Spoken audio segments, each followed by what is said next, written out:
কার্যক্রম নিষিদ্ধ আওয়ামী লীগের তৎপরতা রুখতে ঢাকাসহ ৬ জেলায় সেনা মোতায়েন থাকবে ৩০ জুন পর্যন্ত, জানালেন স্বরাষ্ট্রমন্ত্রী। কম খরচে স্বচ্ছ প্রক্রিয়ায় বাংলাদেশি শ্রমিক নেবে মালয়েশিয়া, শীর্ষ বৈঠকে একাধিক সমঝোতা সই, রাজার সঙ্গে সাক্ষাৎ প্রধানমন্ত্রীর।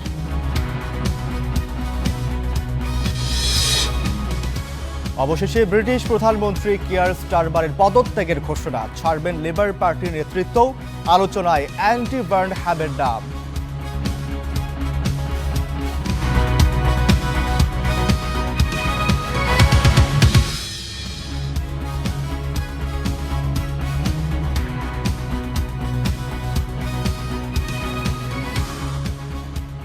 দর্শক দেখছেন স্টার নিউজ, আপনাদের সঙ্গে আছি আমি আব্দুর রউফ। এতক্ষণ শিরোনামগুলো জানাচ্ছিলাম, এবার জানাবো পুরো খবর। ওয়ালটন সাইড বাই সাইড ফ্রিজের 8-in-1 কনভার্টেবল মোডে স্পেস ইউজ করুন মনের মতো আর থাকুন নেক্সট লেভেলে। Walton side by side fridge, স্টাইলে ফিচারে নেক্সট লেভেলে। 23 জুন প্রতিষ্ঠা বার্ষিকীকে ঘিরে কার্যক্রম নিষিদ্ধ আওয়ামী লীগের তৎপরতা ঠেকাতে ৬ জেলায় সেনা মোতায়েন করেছে সরকার। দুপুরে সচিবালয়ে স্বরাষ্ট্রমন্ত্রী জানান, গোয়েন্দা তথ্যের ভিত্তিতে ঢাকা, নারায়ণগঞ্জ, চট্টগ্রাম, ফরিদপুর, গাজীপুর ও গোপালগঞ্জে ৩০ জুন পর্যন্ত সেনা মোতায়েন থাকবে। ইউএন টু সিভিল পাওয়ারের আওতায় সিদ্ধান্ত নেওয়া হয়েছে বলে জানান সালাউদ্দিন আহমেদ। এর আগে স্বরাষ্ট্র মন্ত্রণালয়ের দেয়া এক প্রজ্ঞাপনে বলা হয়, কার্যক্রম নিষিদ্ধ দলটি বেআইনি মিছিল, শোডাউন ও নানা কর্মসূচির মাধ্যমে নাশকতা ও বিশৃঙ্খলা তৈরির চেষ্টা করছে। তাতে আইন শৃঙ্খলা পরিস্থিতির অবনতির শঙ্কায় সেনা মোতায়েন করা হচ্ছে। জননিরাপত্তায় ২২ জুন থেকে ৩০ জুন পর্যন্ত মাঠে থাকবে সেনা সদস্যরা। এর আগে কার্যক্রম নিষিদ্ধ দলটির নেতাকর্মীরা বিচ্ছিন্ন ঝটিকা মিছিল ও নাশকতার চেষ্টা করতে পারে এমন তথ্যে দেশ জুড়ে সতর্কতা জারি করে পুলিশ সদর দপ্তর।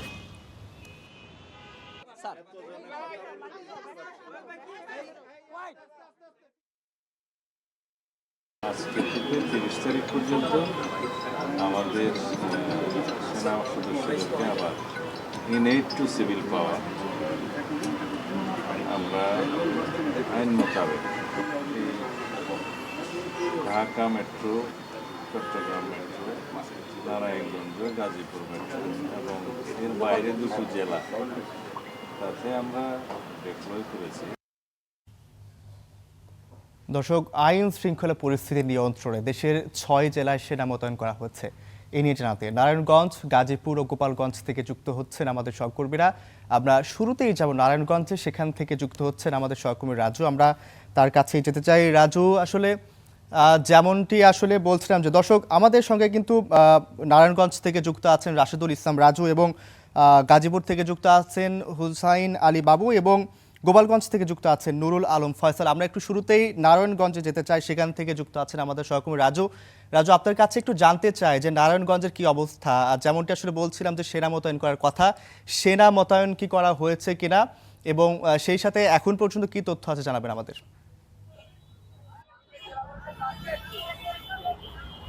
রফ, ধন্যবাদ আপনাকে। মূলত আজ দুপুরের দিকে নারায়ণগঞ্জ, গোপালগঞ্জ এবং ঢাকা সহ ৬ জেলায় সেনা মোতায়েনের কথা বলা হয়েছে। তবে নারায়ণগঞ্জে এখনো পর্যন্ত কোথাও সেনা মোতায়েনের খবর পাওয়া যায়নি। এই বিষয়ে আমরা জানতে নারায়ণগঞ্জ জেলা প্রশাসনের সঙ্গে কথা বলেছি। তিনি আমাদের যেমনটা জানিয়েছেন যে দুপুরের দিকে এই ঘোষণা আসলো, এখনো নারায়ণগঞ্জে সেনাবাহিনী এসে পৌঁছায়নি এবং কখন নাগাদ তারা পৌঁছাবেন এটিও নির্দিষ্ট করে বলতে পারেনি। তবে তারা আমাদের যেমনটা জানিয়েছেন যে সেনাবাহিনী এখানে পৌঁছানো মাত্রই তারা সমন্বয় করে তারা কাজ করবেন এবং কি কারণে মূলত সেনাবাহিনী মোতায়েন করা হচ্ছে এই বিষয়ে জানতে চাইলে তারা আমাদের যেমনটা জানিয়েছেন যে মূলত নারায়ণগঞ্জ সহ যেসব শিল্প অঞ্চল এলাকাগুলো রয়েছে, এইসব এলাকাগুলোতে আইন শৃঙ্খলা পরিস্থিতি নিয়ে কিছুটা তারা আশঙ্কায় রয়েছেন। এই বাড়তি সতর্কতা হিসেবে মূলত অতিরিক্ত সেনাবাহিনী মোতায়েন করা হচ্ছে। এরই অংশ হিসেবে নারায়ণগঞ্জে একইভাবে মোতায়েন করা হবে এবং এখনো পর্যন্ত নারায়ণগঞ্জের আইন শৃঙ্খলা পরিস্থিতি কিন্তু বেশ স্বাভাবিক রয়েছে।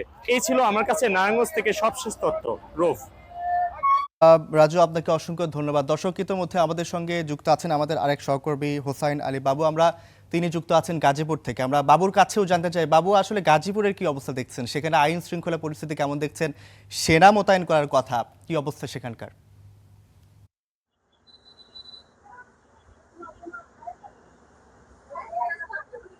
রফ, এখনো পর্যন্ত আসলে আমরা মহাসড়ক রয়েছে, সেখানে কিন্তু আসলে সেনাবাহিনীর কোনো টহল এখনো পর্যন্ত আমাদের চোখে পড়েনি। আসলে ঢাকা এবং গাজীপুর জেলা সহ প্রায় ৬টি জেলায় আসলে আইন শৃঙ্খলা পরিস্থিতি স্বাভাবিক রাখতে এই সেনাবাহিনী মোতায়েন করা হয়েছে। আমরা যতটুকু তথ্য নিয়েছি গাজীপুরে যে জেলা প্রশাসক তার সাথে কথা বলছি, আসলে এখনো পর্যন্ত তারা এরকম কোনো নির্দেশনা তাদের কাছে এখনো আসেনি। আসলে আসলেই সেনাবাহিনীর যে মোতায়েনের কথা সেটি কিন্তু আসলে তারা সেনাবাহিনীর সাথে সমন্বয় করেই আসলে মহাসড়কগুলোতে তারা আইন শৃঙ্খলা বাহিনী যে কার্যক্রম সেটা কিন্তু তারা চালাবেন।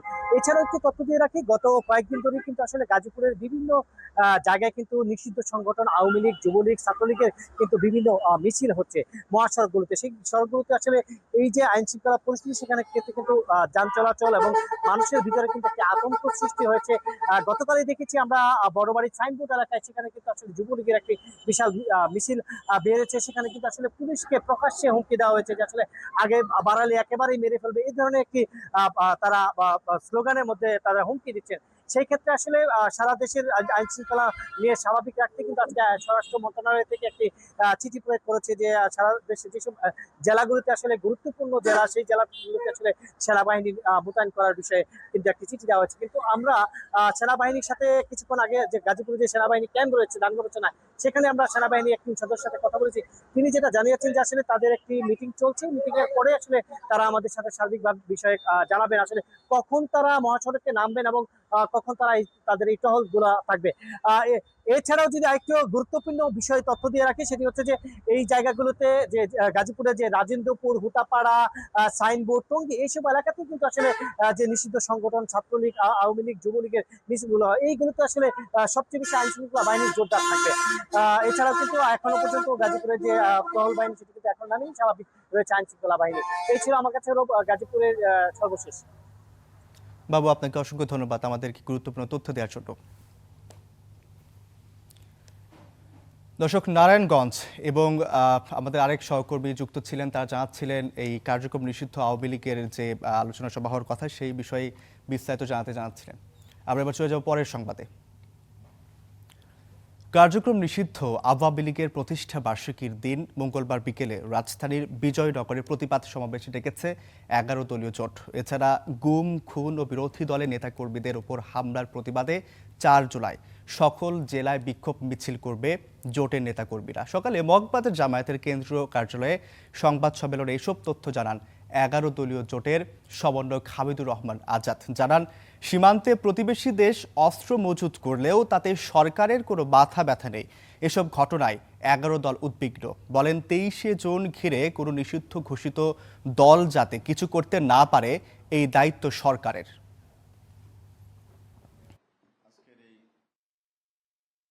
আওয়ামী ফ্যাসিস্টদের বিভিন্ন সময়ে তাদের দ্বারা যে সকল ঘটনা সংঘটিত হয়েছে, সকল গুম, খুন, হত্যাকাণ্ডের বিচার দাবিতে আগামীকাল রাজধানীতে বিজয়নগরে সেই মুক্ত মাঠে আমরা প্রতিবাদ সমাবেশ করব ইনশাআল্লাহ। বাংলাদেশ মালয়েশিয়ার সম্পর্ককে নতুন উচ্চতায় নিয়ে যাওয়ার বার্তা দিলেন প্রধানমন্ত্রী তারেক রহমান। পুত্রজায়ায় মালয়েশিয়ার প্রধানমন্ত্রী আনোয়ার ইব্রাহিমের সঙ্গে দ্বিপাক্ষিক বৈঠককে শ্রম বাজার পুনরায় চালু, বাংলাদেশি কর্মীদের বৈধকরণ, বাণিজ্য ও বিনিয়োগ সম্প্রসারণ, রোহিঙ্গা সংকট সহ পারস্পরিক স্বার্থ সংশ্লিষ্ট নানা বিষয়ে গুরুত্বপূর্ণ আলোচনা হয়। লাল গালিচা, রাষ্ট্রীয় সম্মান আর দুই বন্ধুত্বপূর্ণ দেশের ভবিষ্যৎ সহযোগিতার নতুন প্রত্যয়। পুত্রজায়ের পেরদানা পুত্রা ভবনে প্রধানমন্ত্রী তারেক রহমানকে উষ্ণ অভ্যর্থনা জানান মালয়েশিয়ার প্রধানমন্ত্রী Anwar Ibrahim. Guard of honour ও দুই দেশের জাতীয় সঙ্গীতের মধ্য দিয়ে সম্পন্ন হয় রাষ্ট্রীয় আনুষ্ঠানিকতা। এরপর শুরু হয় বহুল প্রত্যাশিত দ্বিপাক্ষিক বৈঠক। বন্ধ হয়ে থাকা শ্রমবাজার পুনরায় চালু, বাংলাদেশি কর্মীদের বৈধকরণ, আটকে পড়া কর্মীদের সংকট নিরসনে খোলামেলা আলোচনা করেন দুই নেতা। I requested His Excellency Prime Minister Anwar Ibrahim to consider recruiting more Bangladeshi workers as well as to open labor market as soon as possible. I also raised issues relating to regularization of illegal workers and repatriation of the detained Bangladeshi, if possible. We agreed that recruitment should be transparent, fair and equitable. বাণিজ্য সম্প্রসারণ সহ আঞ্চলিক ও আন্তর্জাতিক সহযোগিতা নিয়েও আলোচনা হয় বৈঠকে। Our priority is to create jobs attract foreign investment, and escalate economic growth. We are building a business-friendly environment and creating a new opportunity for investors. আর বাংলাদেশের প্রতি আগ্রহ ও সহযোগিতার পাশাপাশি বন্ধুত্বের বার্তা দেন মালয়েশিয়ার সরকার প্রধান। Of course, through our common effort to try and work with influence to resolve the predicament of refugees, Rohingya.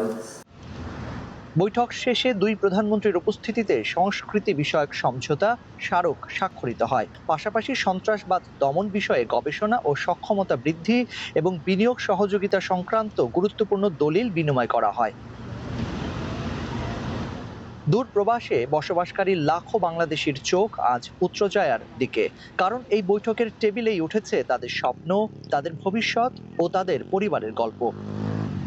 মালয়েশিয়ার আকাশের নিচে আজ যেন জেগে উঠেছে এক টুকরো বাংলাদেশ। প্রধানমন্ত্রী তারেক রহমানের সফরে হাজার মাইল দূরের দেশ এই মালয়েশিয়ার লাখো প্রবাসী আজ অনুভব করছেন বাংলাদেশ তাদের কাছেই আছে।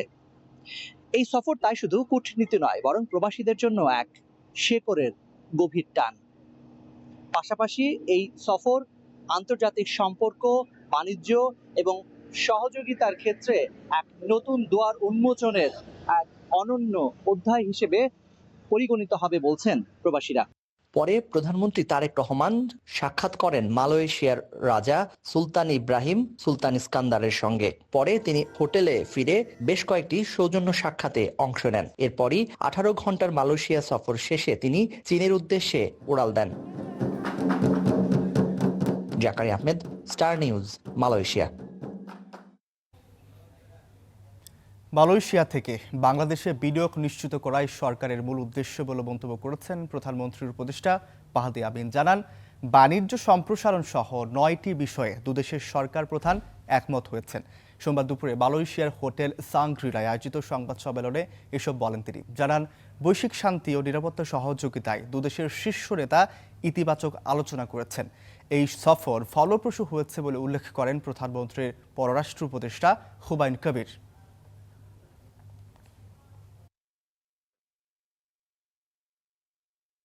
We will accelerate the free trade agreement, and that possible হয়েছে ওনার এই bilateral ভিজিটে উইথ দি প্রাইম মিনিস্টার, যে এক্সেলারেট করবেন। গত 15 বছরে কেউ কিন্তু ফ্রি ট্রেড এগ্রিমেন্ট এখনো করতে পারেনি। ইকোনমিক লিবারালাইজেশনের দিকে যাচ্ছি, ডিরেগুলেশনের দিকে যাচ্ছি, যার মূল উদ্দেশ্য বিশ্বের বিভিন্ন দেশ থেকে বাংলাদেশে ইনভেস্টমেন্ট নিয়ে আসা। মালয়েশিয়া সেক্ষেত্রে একটা অত্যন্ত বড় লক্ষ্যের জায়গা আমাদের দিক থেকে। ইতিমধ্যে কিন্তু আমরা এখানে যখন প্রেস কনফারেন্স করছি, মাননীয় প্রধানমন্ত্রীর সাথে মালয়েশিয়ার সবচেয়ে বড় 5টি ডিফারেন্ট কোম্পানি কিন্তু বাংলাদেশে বিনিয়োগের বিষয়ে কথা বলছেন, ওনাদের শীর্ষ কর্মকর্তারা আলোচনা করছেন। আমাদের মূল উদ্দেশ্য মালয়েশিয়া থেকে বাংলাদেশে বিনিয়োগ নিয়ে যাওয়া। জুলাই আন্দোলনের সময় কুষ্টিয়ায় 6 জনকে হত্যাসহ সংগঠিত মানবতা বিরোধী অপরাধের ঘটনায় জাসদ সভাপতি হাসানুল হক ইনুর মামলার রায় 30 জন ঘোষণা করা হবে। সোমবার বিচারপতি নজরুল ইসলাম চৌধুরী নেতৃত্বাধীন 3 সদস্যের আন্তর্জাতিক অপরাধ ট্রাইব্যুনাল 2 আদালত এদিন ধার্য করে। কুষ্টিয়ায় 6 জনকে হত্যাসহ সুনির্দিষ্ট 8 অভিযোগে তার বিরুদ্ধে মানবতা বিরোধী অপরাধের মামলা করা হয়। এর আগে উভয় পক্ষের যুক্তিতর্ক উপস্থাপন শেষে মামলাটি রায়ের জন্য অপেক্ষমান রাখা হয়েছিল।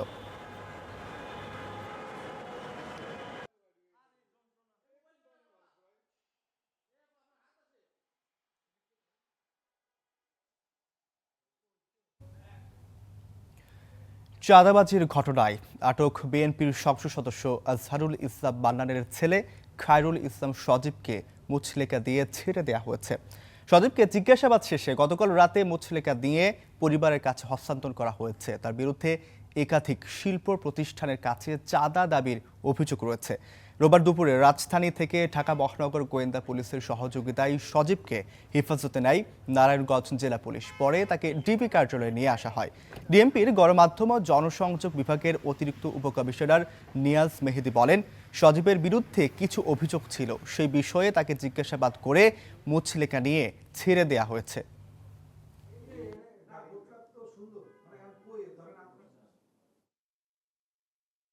সজীব নামের এক ছেলেকে নারায়ণগঞ্জ ডিবি প্রথমে আটক করে, তারপরে সেখান থেকে আমাদের ঢাকা মহানগর পুলিশের ডিবি তারা নিয়ে আসে এবং গতকাল রাত 1টার দিকে তাকে মুচলেকা দিয়ে আত্মীয় স্বজনের কাছে হস্তান্তর করা হয়েছে। আমরা খতিয়ে দেখছি যে তার বিরুদ্ধে কোনো অভিযোগ আছে কিনা। নারায়ণগঞ্জ 3 আসনের এমপির ছেলের কি কোনো বিশেষ অধিকার আছে? আইনের চোখে সবাই সমান। পুলিশের কাছে বিভিন্ন রকম অভিযোগ ছিল তার বিরুদ্ধে, সেগুলোর জন্য জিজ্ঞাসাবাদের জন্য তারা নিয়ে এসছে, জিজ্ঞাসাবাদ করেছে এবং প্রয়োজন মনে করেছে তার কাছ থেকে মুচলেকা নিয়ে ছেড়ে দিয়েছে। অবশেষে পদত্যাগের ঘোষণা দিয়েছেন ব্রিটেনের প্রধানমন্ত্রী কিয়ার স্টারমার। ছাড়বেন ক্ষমতাসীন দল লেবার পার্টির প্রধানের পদ। রীতি মেনে ব্রিটেন রাজাকে আনুষ্ঠানিকভাবে পদত্যাগের সিদ্ধান্ত জানিয়েছেন স্টারমার, যা কার্যকর হবে আগামী সেপ্টেম্বরে। গত 4 বছরের মধ্যে তৃতীয়বারের মতো একই অচল অবস্থার মুখোমুখি যুক্তরাজ্য, যেখানে নির্বাচনী জয় পরাজয় নয় বরং দলের সদস্যদের অনাস্থার কারণে পদত্যাগ করতে হচ্ছে প্রধানমন্ত্রীকে। এই তালিকায় এবার প্রধানমন্ত্রী কিয়ার স্টারমার। বলা হচ্ছে যুক্তরাজ্যের প্রধানমন্ত্রীর পদত্যাগের ঘোষণা কেবল সময়ের অপেক্ষা মাত্র। পরিস্থিতি এমন যে সোমবার যদি প্রধানমন্ত্রী পদত্যাগ না করেন তবে মঙ্গলবারের মন্ত্রিসভা বৈঠকেই তার প্রতি অনাস্থা জানাবেন দলের সদস্যরা। তাই সোমবারই হতে পারে 10 ডাউনিং স্ট্রিটে কিয়ার স্টারমারের শেষ দিন। 2024 সালের জুলাই মাসে ঋষি সুনাকের নেতৃত্বাধীন কনজারভেটিভ পার্টিকে হারিয়ে বিপুল সংখ্যাগরিষ্ঠতা নিয়ে ক্ষমতায় আসেন লেবার পার্টির নেতা স্টারমার। কিন্তু ব্রিটিশদের অভিযোগ নির্বাচনী প্রতিশ্রুতি রক্ষায় ব্যর্থ হয়েছেন প্রধানমন্ত্রী। ক্রমশ জনপ্রিয়তা হারাচ্ছিলেন স্টারমার। লেবার পার্টির ভোটারদের একটি অংশ গ্রিন পার্টির দিকে ঝুঁকছে। আবার অভিবাসন প্রশ্নে কঠোর নীতি নেয়ার কথা বলে প্রধান বিরোধী দল হিসেবে দ্রুত উঠে আসছে রিফর্ম ইউকে পার্টি। স্টারমারের উপর সবশেষ আঘাতটি এসেছে মেকারফিল্ড উপনির্বাচনে অ্যান্ডি বার্নহামের জয়ী হওয়া। এই জয়ের মধ্য দিয়ে বার্নহাম প্রমাণ করেছেন যে তিনি রিফর্ম ইউকেও হারাবার ক্ষমতা রাখেন। ফলে লেবার এমপিদের কাছে তিনি স্টারমারের তুলনায় যোগ্য বিকল্প হয়ে উঠেছেন। তাই স্টারমারের উত্তরসূরি হিসেবে উঠে আসছে বার্নহামের নাম। ব্রিটিশ সংবাদ মাধ্যম বলছে পদত্যাগের সিদ্ধান্ত নিতে স্টারমার ছুটিতে গেছেন। ছুটির পর প্রথম কার্যদিবস সোমবার, তাই এদিনই হয়তো ডাউনিং স্ট্রিটে জরুরি সংবাদ সম্মেলন ডাকতে পারেন স্টারমার। হতে পারে তখনই ছাড়তে পারেন ডাউনিং স্ট্রিট অথবা জানাতে পারেন দিনক্ষণ। স্টারমারের সম্ভাব্য এই পদত্যাগের মধ্য দিয়ে গেল 1 দশকে 7 জন প্রধানমন্ত্রী ডাউনিং স্ট্রিট ছাড়বেন। তবে প্রধানমন্ত্রী বদলে গেলেও ব্রিটেনের সরকার বদল ঘটছে না, কারণ পার্লামেন্টের সদস্যরাই প্রধানমন্ত্রী হিসেবে নতুন কাউকে বেছে নেবেন। আর পার্লামেন্টে আছে লেবার দলের সংখ্যাগরিষ্ঠতা। Ishtiaq Hossain, star news. রাজধানীর কাফরুল এলাকায় চলন্ত মোটর সাইকেলে প্রতিপক্ষের ইটের আঘাতে আহত সাজিদ চৌধুরী রাফি মারা গেছেন। ঢাকা মেডিকেল কলেজ হাসপাতালে চিকিৎসাধীন অবস্থায় আজ সোমবার সকালে তিনি মারা যান। স্বজনদের অভিযোগ, জমি সংক্রান্ত বিরোধের জেরে পরিকল্পিতভাবে হত্যা করা হয়েছে রাফিকে।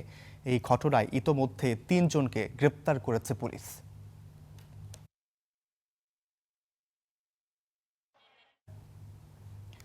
মাত্র 5 কর্মদিবসে দেয়া হলো ঝিনাইদহে শিশু তাবাসসুমকে ধর্ষণের পর হত্যা মামলার রায়। এতে আসামি আবু তাহেরকে মৃত্যুদণ্ড দিয়েছেন আদালত। একই সঙ্গে 5 লাখ টাকা অর্থদণ্ড দেয়া হয়েছে তাকে। রায় সন্তোষ জানিয়েছে শিশুটির পরিবার, তবে দাবি জানিয়েছেন দ্রুত রায় কার্যকরের। 2025 সালের 26 ফেব্রুয়ারি ঝিনাইদহের বাদুরগাছা গ্রামে 4 বছরের তাবাসসুমকে ধর্ষণের পর শ্বাসরোধে হত্যা করা হয়।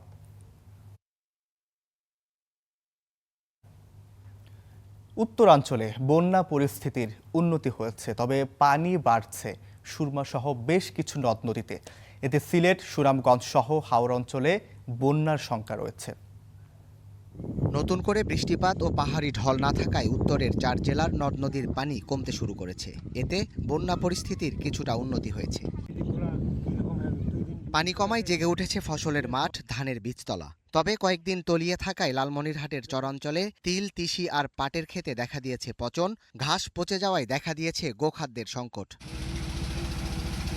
রোববারের তুলনায় সুনামগঞ্জে বৃষ্টি আর উজানের ঢলের পানি নামার তীব্রতা কমেছে নদ নদীর পানি। তবে পানি বাড়ছে হাওড়াঞ্চলে।